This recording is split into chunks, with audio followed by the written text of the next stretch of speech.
Well, good morning, everyone. Welcome to the Ohio Family Engagement Leadership Summit. We are so glad that you could join us for this day of professional learning meant to take family school community partnerships to the next level. My name is Marcy Cam, and I will be the moderator for the session.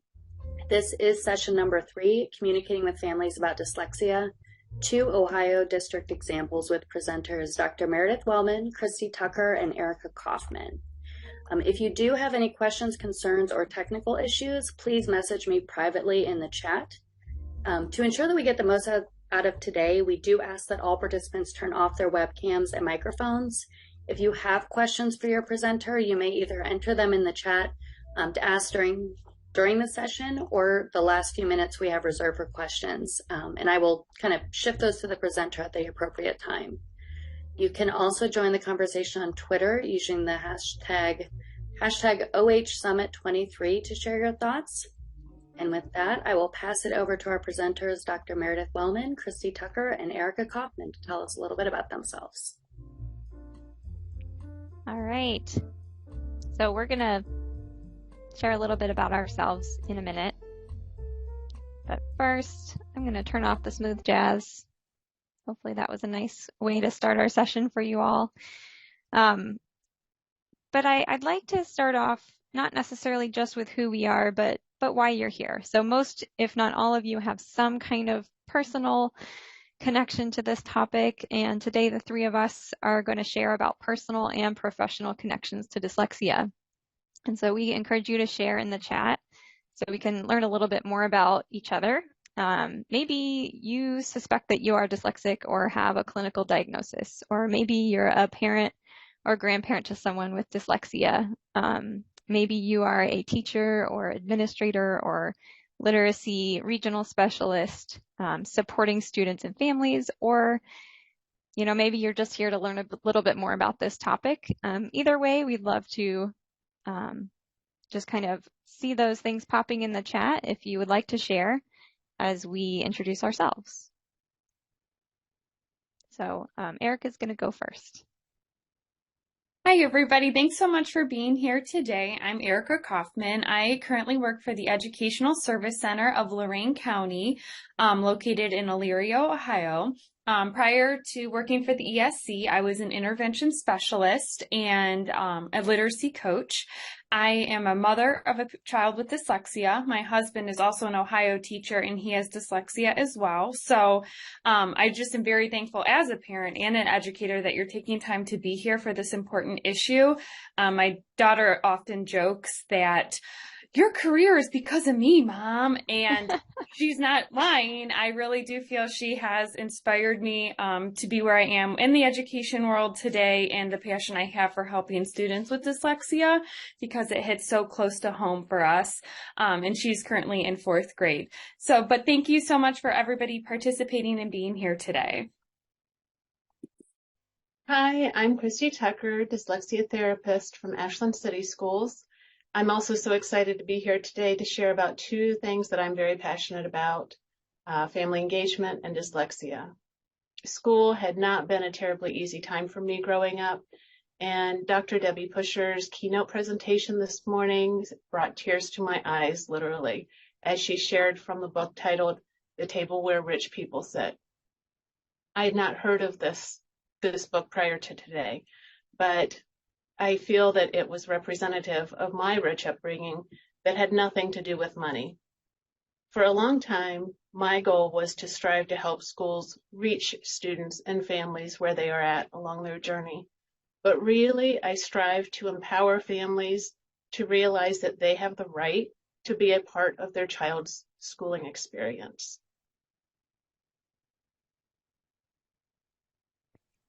Thanks, Christy.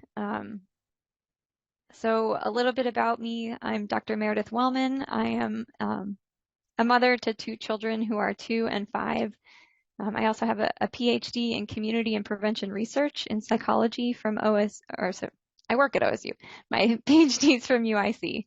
And when I am not picking out outfits for Wacky Wednesday and potty training and playing the Tooth Fairy, and supporting my own kids' journeys to reading and writing. I work at the Ohio Statewide Family Engagement Center, and for about 8 years now, I've been reviewing research on family engagement and literacy, developing tools and structures to support family engagement and literacy. And specifically over the past 2 years, I've been working really hard in collaboration with the Ohio Department of Education and parent advocates and regional literacy specialists at developing templates for Ohio schools and families to use when communicating back and forth with each other about dyslexia.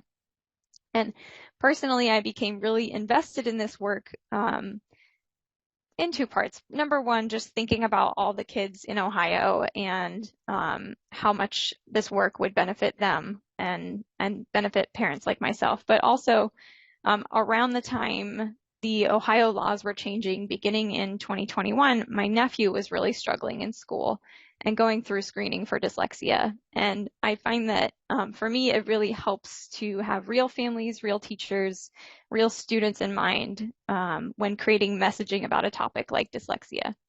My nephew's mother is an immigrant and she speaks English as a second language. And so I try and bring in some of those other perspectives while I'm doing this work of helping schools create accessible communications. So now that you've heard a little bit more about us, I just want to share that we have 3 specific learning objectives for our session today. We hope you walk away saying, I can explain some of those legal and ethical reasons why Ohio schools are screening students for dyslexia and communicating more about it with families. I can access examples and templates for communications related to dyslexia, both for families and for schools. And then able to apply some general criteria to your communications to understand if they are trust building. So what is dyslexia? In Ohio, a group of diverse people, very smart people, got together to agree upon a formal definition of dyslexia to include in Ohio's Dyslexia Guidebook. And this guidebook is particularly useful for educators. And so this common formal definition is that dyslexia is a specific learning disorder that is neurological in origin. So not related to vision, but more in that brain space. And that's characterized by unexpected difficulties with accurate or fluent word recognition and by poor spelling and decoding abilities, not consistent with a person's intelligence, motivation, and sensory capabilities. So you can be highly intelligent, you can be motivated, and still really struggle with decoding words when trying to read. And difficulties typically result from a deficit in the phonological component of language. Phonological, that's a really big word. And to me, when I think of phonological, I think of the awareness of ability to work with sounds and mapping speech sounds to printed words. Beyond this definition, what you might hear from parents about their kids with dyslexia is they might kind of all of a sudden dislike school or learning activities when increased writing and reading activities are introduced. They might find that rhyming is a challenge. They might prefer audio and video to print. They might be challenged if they're listening on the phone and there's other noise present. That might be frustrating to somebody with dyslexia. And they may confuse things like left and right. So these are not my examples, by the way, but ones we've kind of collected from families, including some of my co-presenters today. So we have this formal definition in Ohio, and that can be helpful as we develop a common understanding. We also, in our dyslexia resource guide, which I'll show later, have a little bit less of a formal definition that we can rely on just when talking more informally or communicating with it from school to family. So we rely on published research to understand how common or prevalent dyslexia is among students. And in our best estimates, if we look at the full range of dyslexia from mild to moderate to more profound, we find that up to 20% of students, or 1 in 5, have some signs of dyslexia while they are learning in school. And the important thing here is that this is a large number of our students and it exists on a continuum. So I just want to make sure we're kind of grounded in a common understanding of what dyslexia is and how prevalent it might be, because that really gives a lot of credence to why we're doing this work and putting forth a lot of effort, both individually and collectively in our state. So what are Ohio's dyslexia laws? I'm going to go over this relatively quickly, but we'll also put some links in the chat if you are needing to have more sort of specific and detailed information.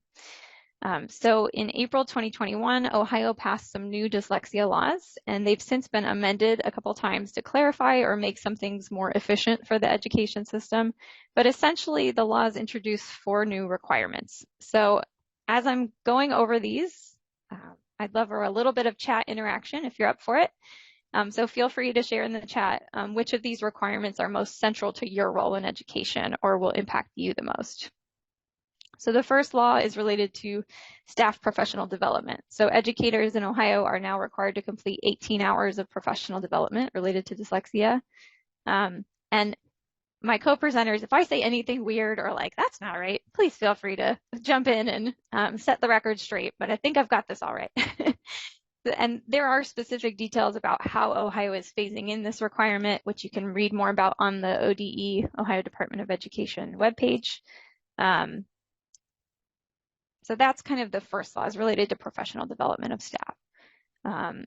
The second one is screening. So this is exciting for me, and I think is exciting for a lot of families because I have a kindergartner at home. And so this is the first year that all kindergarten students in Ohio will kind of start in a pipeline of cohorts that all will be screened for dyslexia. So all kindergarten students in Ohio are screened now for dyslexia. And this is the first year that that's happening, starting. Grades 1 through 3. This year, we kind of wanted to, like, I think we, as in like the collective people who wrote this law, wanted to kind of extend that. So because kids in grades 1 through 3, it's also very important to screen them or know that they've been screened previously.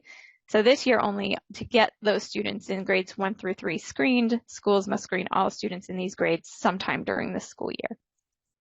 And then grades 4 through 6, schools also must screen them upon parent or teacher request.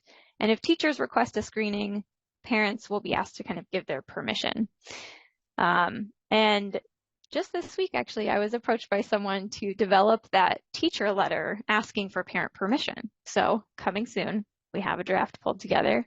Thank you to someone in Portsmouth down on the river for initiating that. The next Ohio dyslexia law is related to instructional support. And I'm not really going to go deeply into that, but you can find out more on the Department of Education's website. And then the one that we're really here to talk about today is this 4th law related to school family communication. And so what's going on now is that if schools are administering screenings, which they should be, and students are showing signs of dyslexia according to whatever screener they are using, they have to notify the family about that the screening was done and what the results mean and what the plan is to support the child. And sort of that can take a lot of forms. They are kind of required to say what their structured literacy approach is. And as schools continue to monitor student progress and maybe do a more in-depth tier 2 screening, then the families are notified again, and this is a legal requirement.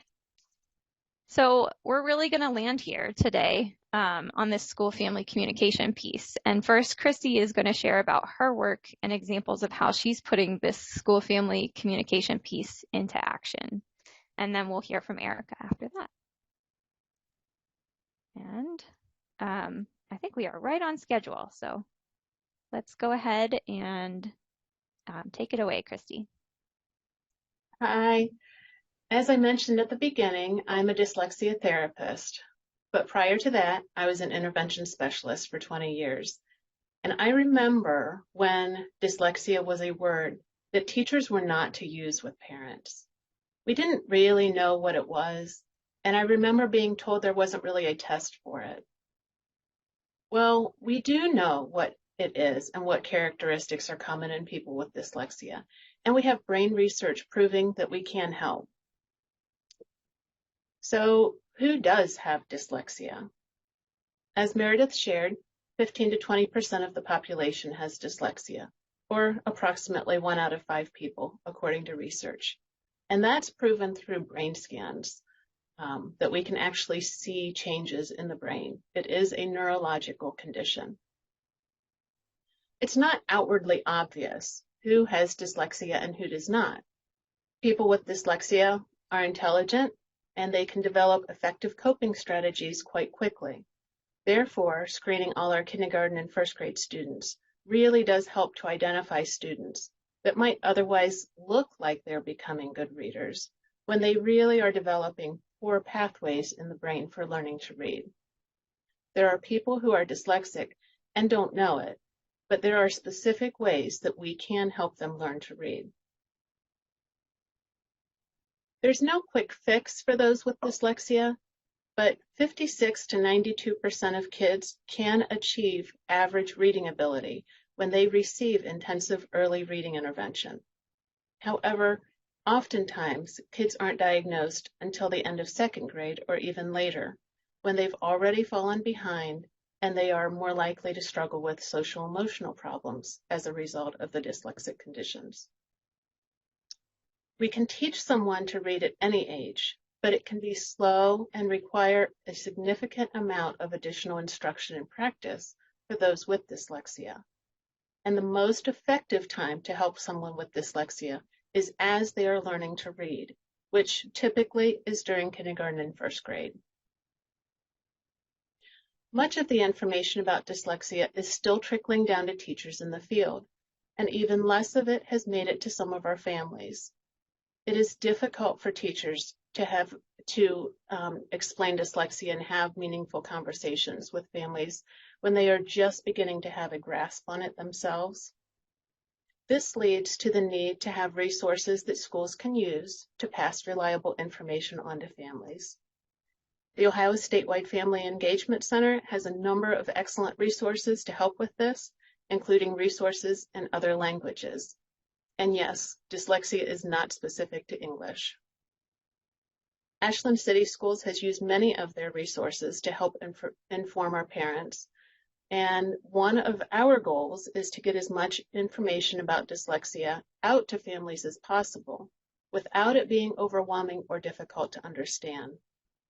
A teacher can advocate for a student for a school year, but a parent will advocate for their child throughout their schooling. One source of information is our growing Pre-K-3 Readers pamphlet. In this pamphlet, you will find some of the information that is required for schools to communicate with families if their child is at risk for dyslexia. It is difficult to put some of this information into parent-friendly language, and so we've also included a QR code on the front of this pamphlet that has it read aloud to families.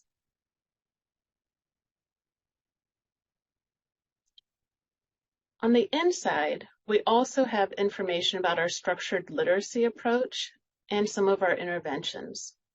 In this pamphlet, we have a wide variety of information for families, including symptoms that could indicate dyslexia and some of the stages of development. And so that is included in our handouts as well. So you've been working on these for a while, Christy, right? Yeah, we've modified these a number of times and kind of tweaked them. And we really actually started this pamphlet back in, I believe, either May or June, and just finally finalized them maybe a week ago.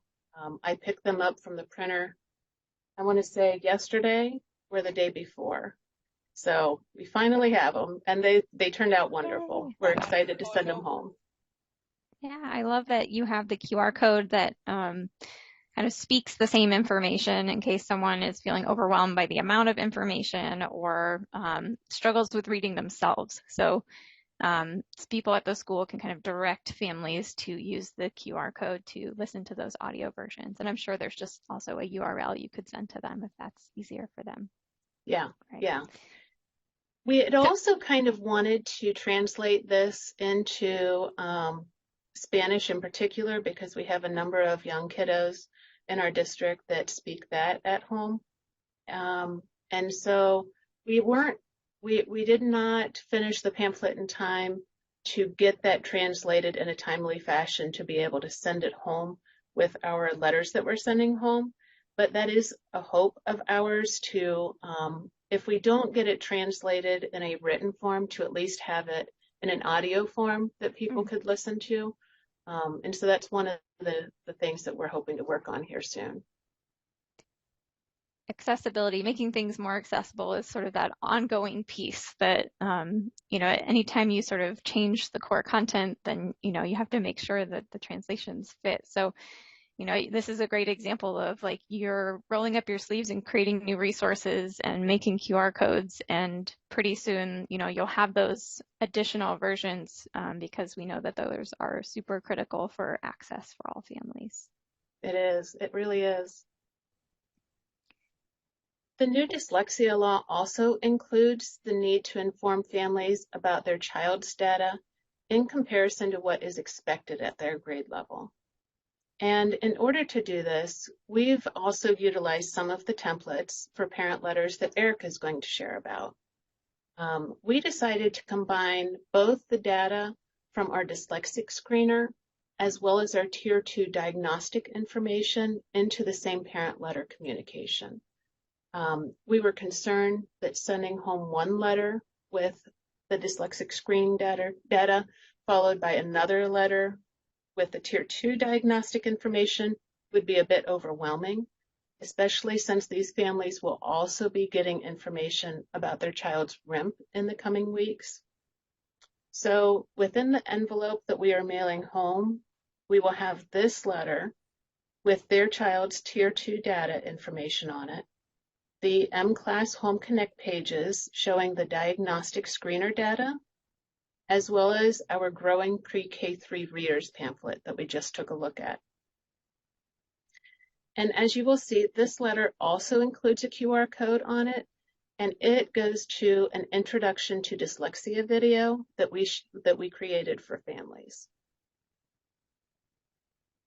Super cool, right, everyone? They are not, I love that Ashland is not just doing sort of that bare minimum. They're really thinking creatively about how to package these resources in different ways to improve that access and make sure that the information is understandable. And I'm sure that Christy and others at Ashland are going to continue to monitor how successful these approaches are to figure out how to adapt for the coming months and years, because these requirements are not going away. So we can only sort of improve upon our first year of doing some of these things. That's right. Yes. And actually, we used Canva to create our Intro to Dyslexia video. And a feature of that is that you can monitor the activity as far as how often people or how many unique users have utilized that. And so both our audio QR code for the pamphlet as well as the QR code for the Introduction to Dyslexia both have tracking on them. So we really can see if this actually is helpful for families or if we need to try a different approach. So I'm anxious to see that data once we roll these out. Yeah, looking at the data and just talking to families as well about, how clear was this? And is there anything that we should do differently next year? I think we need to kind of pair that quantitative data, like how many, and then also the more nuanced, okay, what was that experience like of getting that letter and reviewing it and talking about it at home? Yes, exactly. All right. We've got a few minutes here. Any questions for Christy about the work that they're doing up in Ashland? Put you all on the spot. So feel free to ask in the chat as we move forward with the presentation. But Christy also very generously shared a flow chart that they're working on. It's a working draft of a flow chart, kind of showing at each step of the screening process, like how and when they're communicating with families. So if you're kind of in that space as well of trying to figure out the when and the how, you're welcome to in the handouts kind of look at how Ashland is starting to develop that flow chart. And it's a working draft, so subject to change. It's actually changed quite a bit, Probably since even you sent it to me. that's been uploaded. So yes, it is definitely a working document. Well, I especially appreciate your willingness in this, because these things are really new. These requirements, the way it's rolling out is really new. I appreciate your willingness to come and share some of these sort of hot off the press documents that shows incredible strength and vulnerability. And I just appreciate your agreeing to present today about this. Yep. All right, take it away, Erica. All right, thank you so much. So some of the examples I'm going to show you, the district I was with before was the Amherst Exempted Village Schools. So my first example on the next slide includes a handout we sent home last year in the winter of our conference season. So in February, we had been using the Acadience assessment as our screener last year because we had won the Each Child Reads grant with the Ohio Department of Education. So we were getting everything in working order last year because that grant supports the work of the Ohio Dyslexia Guidebook and all of those fine-tuned stipulations with the law. So we were kind of working on this last year, and what we had found, as Christy mentioned, for a long time, teachers didn't say the word dyslexia. We didn't know a lot about it. It was kind of a hush-hush thing. So with these conversations that are coming up now, which are amazing, as a parent, I'm like, yes, let's have these conversations. It's been hard for teachers to really feel comfortable in something they had not been able to talk about for so long. So we created this guide to not only help the teachers, but also have them feel confident while explaining what we were doing to parents. So on this handout, we explained what Acadience was, what is a universal screener, why are we giving those? We explained the time format, that it's not like a race. A lot of screeners had like the misconception that it was a time for speed, and it's not necessarily a speed. I always tell my students that I only need you to read for a minute. Do you want to read for a minute or you want to read for like 45 minutes? And as soon as I say that, they're like, I'll just read to you for a minute. So we explained the time format. We explained what progress monitoring was and how that is important, because in a lot of education, we have so many jargons and we have so many words and job-specific lingo. So this also helped describe that as well. On the back of it, we had what was reading fluency and how is that different from reading accuracy? So we had an explanation of those to clearly define them. And then the biggest part was we included what a sample that looks like 80% accuracy looks like, and then what 90% accuracy looks like as well. Because oftentimes 80% accuracy, if we correlate that to a grade, that's like a B. B's are okay. B's are good. 90%, that's usually correlated to like an A in a grade book. But when we look at that in the lens of reading accuracy, our students are not reading to comprehend at 80 and 90% accuracy. We know that 95 to 97% accuracy is what our students need to be able to really lift those words off the page and comprehend what they're reading. So that was very helpful too, to really help families and teachers understand what that looks like. So then on the next slide, and I see there's some questions in the chat. Sorry, I'm trying to multitask. We can share out those quick guides as well in any other language. I think that's one of the handouts. If someone could double check that. But yeah, I think the Parent's Guide to Acadience was already up on our session 3 materials page. Okay, perfect. So another thing we did in Region 2, it was a conglomerate project with the State Support Team Region 2 as well as the Educational Service Center. I participated in this project last year as a district coach for Amherst, and now I'm working with it on the ESC side this year as a literacy specialist for the Lorain County Educational Service Center. So what we did so the state support team and the ESC hosted this event, and any district within the region could participate in it.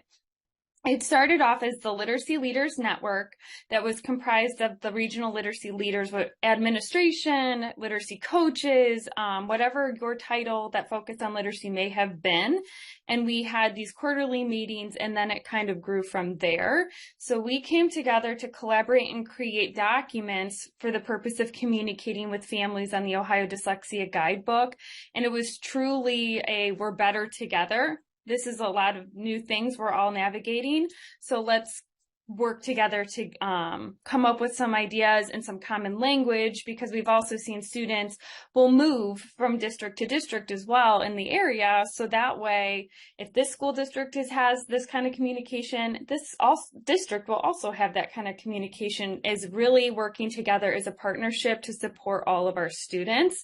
So the goal was to make these templates so that districts can really make them their own in every way. So these are really just templates to make your own.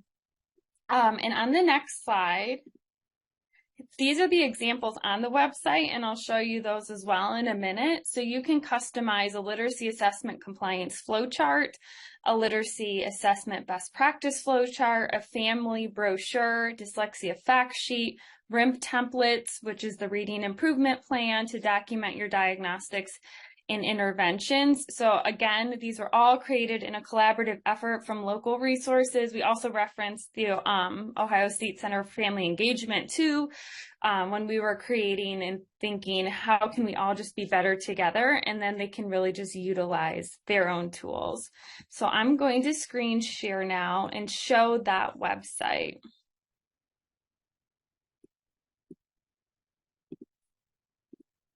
And most of what she's about to share, we've already kind of pulled those documents off and put them in the handouts for today. I think there may be one exception, but we're just, we're going to this page just so you can kind of visit this website at a different time if you want to see like any more updated documents that they come up with, or want to kind of link directly to the Canva versions that she's about to share.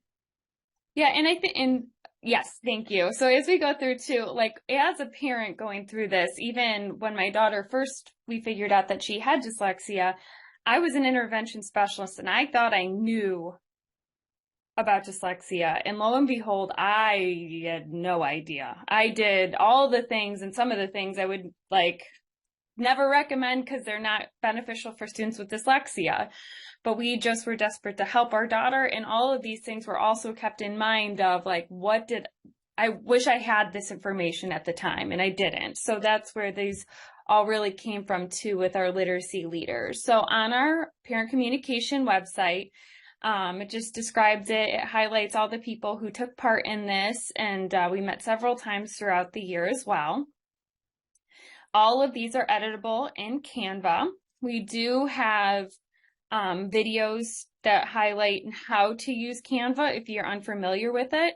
That is Olivia Weissman, and we are fortunate enough to have her working at our ESC. She is on the Ohio Dyslexia Guidebook Committee, so she has been a wonderful resource and leader throughout our county as well. So here is the best practices flow chart, the compliance flow chart. We have the family brochure that's also editable. That goes home as information very similar to Christie's that her district is sending. Here's a dyslexia fact sheet for families. And then here is a copy of a RIMP template to document the diagnostics and interventions, and a video to explain how to do that as well.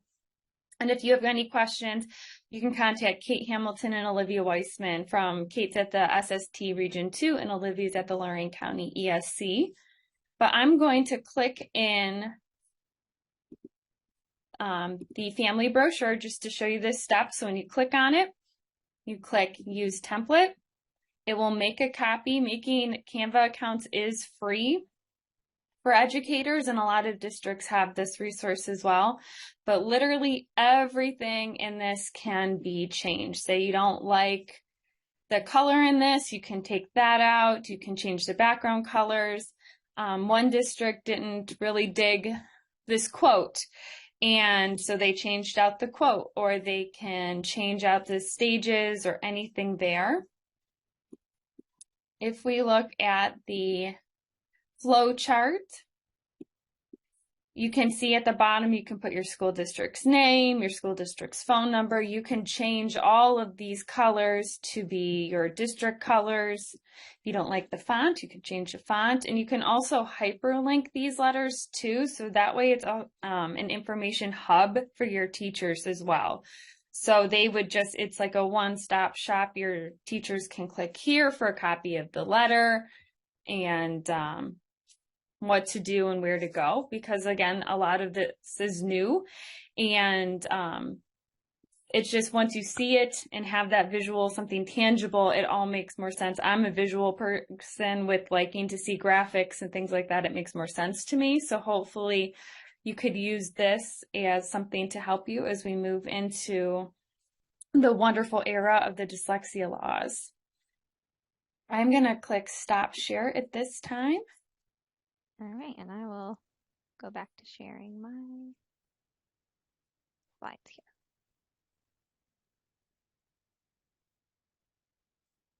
But again, as I said, a lot of it is very district specific. So there might be something in there you're like, that doesn't really suit our district. So that's why they're customizable, and you can change them to fit your district and things like that. Thank you so much, Erica. So these resources, you're hoping that because this regional team created them, your purpose was like districts should go in, make it their own, and share it with families. And what I love about this is that at the OSU team and at the Ohio Department of Education, around the same time, we were also creating these types of resources. And so when I heard about Erica's work, I knew that I wanted her to come co-present with me today, because it just shows that there's efficiencies in doing work in this way, in setting up collaborative structures, these regional teams, so that each district leader and each literacy specialist within schools doesn't necessarily have to figure all of these complex things out on their own. And I love also that Erica really brings that perspective of having been a mom and trying to figure out how to get the best support for her child. So she kind of wears both of those hats and activates them really effectively. Almost too effectively, for better, for worse. No, it's wonderful. So, you know, she was telling me before the session a while ago that you, Erica, worked with some of your friends who were also having concerns about their kids. And so that's why you created that Parent's Guide to Acadians, because that wasn't necessarily in your professional role, but how rich that professional role becomes when you can empathize and have had that experience yourself. All right, we do have a couple minutes here if anyone has any questions specifically for Erica about those templates that she worked on.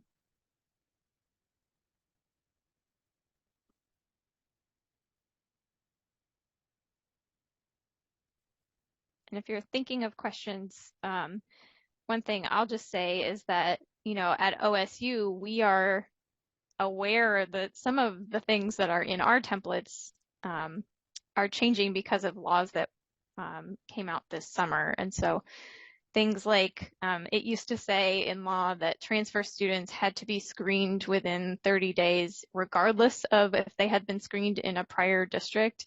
And that's no longer true. As long as the school can see that they've been screened in a prior district, if a transfer student comes in, then they do not need to be rescreened, because that would be a little bit troubling if you just had to keep being rescreened, even if you switch schools multiple times in the same school year. So that's like a more efficient thing that's just come out. And so we're working to kind of update our templates. And I assume, you know, those Region 2 templates will probably also in time be updated to reflect those little changes.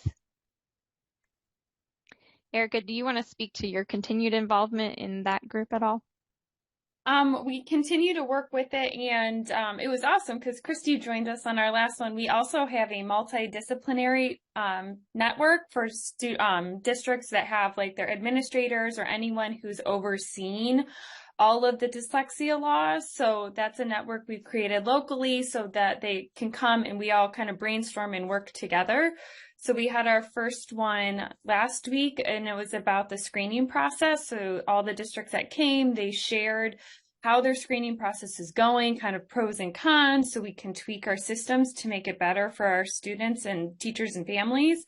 Our next one is about documenting the diagnostics. How are we doing that? And what does that look like, where we can really share resources and come together? So every one of those network meetings is focused on a different component of the dyslexia laws that will and we've timed them to kind of carry throughout the year of when a district would be going through that. So like our January date is on kindergarten screening, because that's when kindergarten screening with dyslexia laws needs to be shared with families and communicated. So that's something we've also done to continue this work with our flow charts, making sure everything looks up to date as well. So a lot of the people who help create them come to those multidisciplinary network meetings as well. Because overall, we always feel better together, and just to be able to communicate, well, we ran into this issue, well, so did we, and this is how we fixed it, and things like that. It's been really helpful for districts to come together. Is the screening the same across the state? So throughout the state, everybody has to give the universal screener. But what's different between districts is that they can pick their universal screener from an approved list. So that's where it would differ from district to district, but it all has to be from the approved screening list on the Ohio Department of Education's website.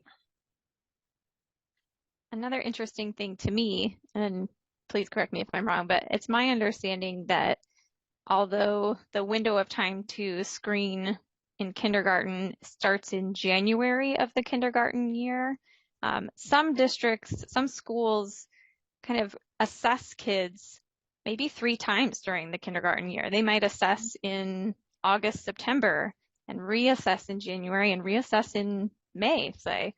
And they might only really count as their dyslexia screener the one they do in January, and use that to notify families and work with them. I've heard a variety of perspectives on, when's the best time. I think as a statewide center, we are really advocating for proactivity and transparency, and I think that's the spirit of these dyslexia laws as well. But just know that, your individual schools and districts may have they're basically local control, establishing their own timeline for when those screenings occur and when they will notify families. So kind of talking to them if you notice that you haven't heard anything yet, maybe just reaching out and saying how are you planning to lay this out? And then even for the kindergarten year, districts can choose to do that screening closer to like when the kids are in first grade. Is that right? It can happen anytime between like January of the kindergarten year to January of the first grade year, right? Yeah, and that's just a little discrepancy of like law versus best practice. So that the guidebook, it highlights that best practice piece. So that's where if they do screen 3 times a year in kindergarten, it falls under that. I can speak to what Ashland is planning on doing with that. So we do benchmark students 3 times a year, and we are using the same assessment as our benchmarker and as what we are using for our dyslexia screener, which is M-Class Dibbles 8. And as of right now, we are deciding to use the fall scores for our 1st through 3rd graders as the dyslexia screener to determine if they are at risk. When we do the benchmark again, we are not planning on resending this information out to families again. However, for our kindergartners, who we will be screening probably in January or possibly February, we haven't quite nailed that down yet, we will be sending information out shortly after that about the at-risk for dyslexia. And I know that one thing that I just feel pretty strongly about is the earlier that we can catch it, the better that we can intervene and share this information with families. And we can reliably diagnose this by the time a child is 6, reliably. We should not be waiting. And so if that's the case, then I feel that our kindergartners, by the end of the year, we should be able to pretty accurately distinguish which ones might be at risk for this. Thank you for that, Christy. I think it's helpful just to hear in different people's words the importance of this. And I'd love to share before we close out our session here, just a little bit more about the work that Ohio State is doing. So you've heard from Christy and Erica about their work, and that's really ongoing. And my work on this at the Statewide Center is really ongoing as well. We're using a very collaborative process to develop tools to help schools meet these new legal requirements and even push past compliance and requirements and think about what's best in that partnership role. So I'm meeting monthly, sometimes more often, with the Ohio Department of Education, with parent advocacy organizations to check in and create things. So far we have about 8 templates finished for educators and families. They're all in the handouts for this session. And they really fall into 2 buckets. Sometimes some of these resources are designed to equip families for their distinct roles related to supporting their children. And so 3 of the resources we have for families are a What is Dyslexia resource guide. It's a 3-pager. We have that available in a variety of languages, and we also have audio versions on our website. And then another resource specifically for families, although I think a lot of people can benefit from this information, is a 1-page handout on what structured literacy is. And this was really born out of our team kind of looking out there and reviewing what other organizations, what other entities were saying about structured literacy and thinking, these are really technical. And so how do we begin to have a conversation about what structured literacy is with families who should not need to be to seek a degree to be able to have a conversation with the school about their child's education. And so while many parents actually do that, I have learned, and this has been a journey for me of learning that we have families in Ohio and around the states who have dropped everything and sought an advanced degree in literacy to be able to support their child learning to read. And this really blows me away. But anyways, back to the slide notes that I prepared for today. This type of information, this 1-pager that is designed to really say in more simple, everyday terms what structured literacy is. This is another one of our family resources. And then the third one I wanted to share about is just a sample dyslexia screening request letter. So we know in law, now we have a law that says that families have a right to request a screening at any time. And so what we've done as a statewide center is just put some simple sentences on paper of this is how you can request that screening to the school. This is kind of the type of information you would want to include so that the school knows what you're asking for and can respond. So of these 3 resources, probably the one we've put the most time and energy into making accessible so far for families is that first one, the What is Dyslexia kind of resource guide for families. And so let's see, I'm going to drag it over. And if someone could give me like the thumbs up that this is showing up on the screen. Okay, thanks. So really quickly, I'm just going to kind of scan through this if you haven't seen it. It starts with just an acknowledgement of the prevalence of dyslexia worldwide. This is right here. We took that sort of dyslexia guidebook definition and really spent quite a bit of time trying to figure out what critical information could we share in more everyday terms. And then we kind of break down some signs of dyslexia by grade levels. We felt like it was important to share because things, are changing right now in Ohio, we gave some like school year specific information about screenings, just so even after this year, people can kind of say, okay, this is kind of the progression of how screenings are rolling out. And then we link to some of our other tools like that sample screening request letter. I would like to clarify here. So schools probably will not provide a clinical diagnosis of dyslexia. People have asked me about that because some schools do have a pretty advanced method of screening, and some may actually end up giving somewhat of a diagnosis. But for the most part, if you're like a parent in the room and wondering about this, schools will not usually provide a clinical diagnosis of dyslexia. That's something you usually have to go outside of the schools for. We share some basics about what will change at school if your child is suspected of having dyslexia or has a diagnosis. Here we also link to the special education process roadmap, which can be initiated at any time. Anytime a family wants to request a special education evaluation, you can.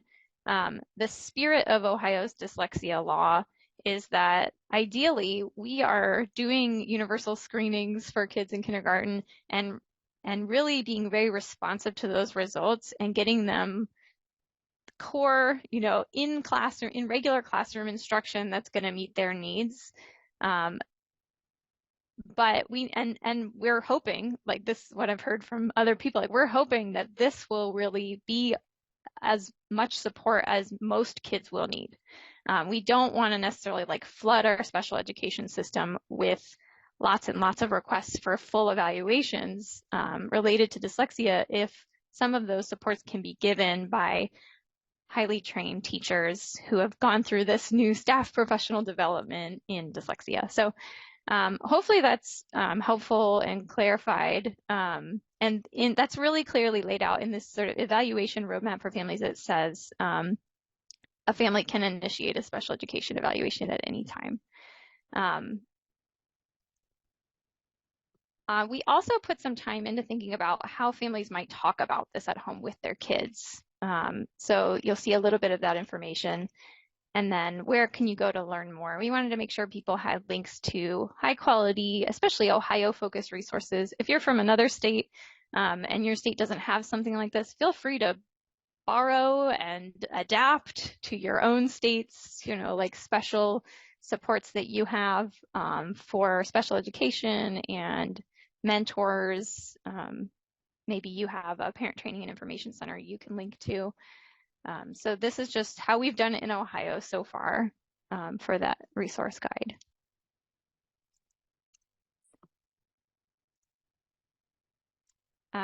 And like I said, that resource guide I just went through, we do have in some audio versions and translated into different languages on our website. If you need any links to those things, we can help you out in the chat with that. The other, we have about 5 other handouts, and these are really designed more for equipping educators for their role. So we've got this is our flow chart that we created at the state level that people are welcome to adapt for their own local uses, those legally required communications for families about dyslexia and screenings. We also created a sample school year timeline for screenings, which originally we were thinking was for schools, but I think families can also benefit from seeing, okay, when during the school year can I expect that some of these screenings might happen? So I can have more informed conversations with my child's school. Also got a few different letter templates that you can use as schools after a Tier 1 or Tier 2 dyslexia screening.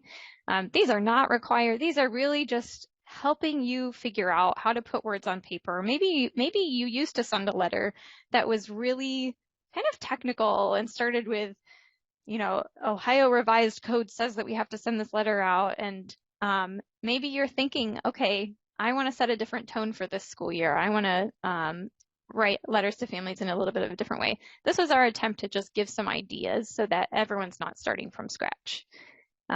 So just FYI, because like I said, there were some changes to Ohio law this summer. We have a new version of the Tier 2 letter that's just undergoing a final review. And so it includes some new language related to the 3rd grade reading guarantee and reading improvement monitoring plans. So stay tuned. This stuff is changing, and we're happy to help out people with some of those changes with a new template pretty soon here. I don't have an exact date, but I'm hoping in the next week or so we'll have that new Tier 2 template posted. Meredith, just to kind of go off what you were saying, is you have all of these wonderful resources, and as districts think about communicating and sharing all of this information with families, it's so important to be like, here's what we found, and this is what we're going to do about it. Like, we have solutions, we are going to work on it. So I feel like the documents you've created fit that so well with this is what we found a problem, and this is what we're going to do about it. I've heard the reference of like the screening is like, we found a fire, but then here's our diagnostic. We're going to put that fire out. Mm-hmm. So thank you for creating all of these documents to help explain that for parents and teachers as well. I feel like at this point I need to definitely say that this has been a labor of love for lots of different people. We reached out and relied heavily upon our regional early literacy specialists who helped with drafting some of these documents. Also, our center's director, Dr. Boone, had a lot of input and creative spirit flown into these documents. The leadership and members of Parents for Reading Justice in Ohio played a hand in the wording and some of the content of these letters. So a lot of love and a lot of intentionality went into them, and they continue to be like these living documents that we keep working on. There was one more resource there. It's basically a template, or sorry, a table that shows like, okay, here's this technical term like phonemic awareness. How do you talk about that really in a more, everyday term? And maybe what is one resource or 2 resources you might share with a family related to that? And that we had a different network actually work on that resource with us. So we're kind of coming to the end here, but I did want to share some overall general guidelines you can follow when developing communications for anything you're doing. And if you can answer yes to all of these questions, you're really on the right track. So what is the tone of the communications, whether it be a phone call, a letter, a quick conversation at drop off and pick up? Are we being collaborative, professional, and engaged? Is the focus oriented to academics, or is it really just we have to do these things? It's just we're following a compliance thing, or we're really owning and making these things our own.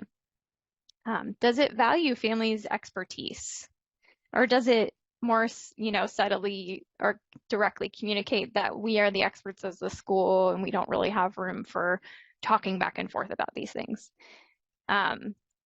Is the message proactive, solutions focused, and strategic? We talked today a lot about that proactive piece. Are we waiting to the last minute to bring families to the table, or are we inviting them to set the table with us? Are we really sharing with them also why we're doing these things, or are we just saying, here's the deal, here's what we're doing? And then is the mood inclusive, positive, and committed? Or as a parent, am I going to feel a little bit anxious and confused after a meeting or a phone call? And I would add that we really need to not focus, and I see this in so many spaces, focus not necessarily on sounding smart or really technically accurate. And instead, we need to focus on making sure we're being understood and opening up that back and forth pathway for communication when possible. So I think there's always room for improvement. These templates are not necessarily like, everything that they could be. I think we can keep working on making sure that we're not using a $5 word when a $1 word will do. So we have all of these general guidance for writing communications up on our website. I believe that's in the chat there. And a couple last thoughts, and thanks to Christy for pulling this slide together. No matter which way you communicate with families about dyslexia, there's going to be conversations that happen at home about this information, likely with kids listening in the background or part of conversations. So it's And it's common for a child with dyslexia to have a parent with dyslexia who might, either, yeah, this is what's been happening to me too, or just now be discovering that kind of pulling the pieces together. I might have this too. So when we're sending home communications, keep that in mind. What would a child walk away thinking about themselves or a parent when they read the information we're sending home? Is it hopeful and helpful? Is it technical and overwhelming, or is it just, it hits that sweet spot of being informative and actionable and leads to a beautiful partnership? All right, it is 11:30. That flew by. And I'm going to turn it over to Marcy to close us out. Absolutely. Well, thank you. I know I personally learned a lot. A big thank you to all of our presenters today for sharing their time and knowledge on this topic. If this is the final session you'll be attending today, please complete the survey that I'm going to put into the chat. We ask that you only take the survey once, so don't take it until the last session of the day if you plan on attending more. They will be used to administer contact hours, so please do take the survey if you would like credit. There's now going to be a brief break until the lunchtime plenary at 12 o'clock. So I thank you all and hope that you enjoy the rest of your day.